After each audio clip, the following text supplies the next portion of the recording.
एक महत्त्वाचा अपडेट पाहतोय संतोष देशमुख प्रकरणामध्ये। संतोष देशमुख प्रकरणाची आज सुनावणी पूर्ण झाली आणि पुढची सुनावणी आता 24 एप्रिलला होणार आहे। आरोपीच्या वकिलांनी मागितलेली कागदपत्र देण्यात आलेली आहेत आणि त्यामुळे आता पुढची सुनावणी 24 एप्रिलला असणार आहे असं कळतंय। आतापर्यंत 2 वेळा संतोष देशमुख प्रकरणामध्ये सुनावणी पार पडली। गेल्या वेळेला विशेष सरकारी वकील उज्ज्वल निकम यांनी संपूर्ण घटनेचा क्रम मांडलेला होता। काय काय झालं ते कोर्टामध्ये सांगितलेलं होतं। त्यानंतर आज एक पत्र लिहून त्यामध्ये कोणकोणत्या गोष्टी अपेक्षित आहेत हे बचाव पक्षाच्या वकिलांनी सांगितलं होतं। त्यानंतर आता संतोष देशमुख प्रकरणाची पुढची सुनावणी 24 एप्रिलला होणार आहे। आरोपीच्या वकिलांनी मागितलेली कागदपत्र त्यांना देण्यात आल्याचं कळतंय।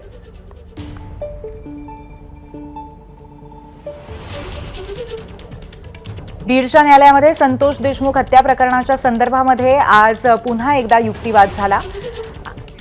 आपल्याला कृष्णा केंडे अधिक माहिती देतील। कृष्णा, आज नक्की काय काय घडलं युक्तिवादादरम्यान? प्रत्यक्ष युक्तिवादादरम्यान काय काय घडलं हे थोड्या वेळात आपले प्रतिनिधी बाहेर आल्यावर कळू शकेल, कारण की माध्यमांना आतमध्ये प्रवेश नव्हता।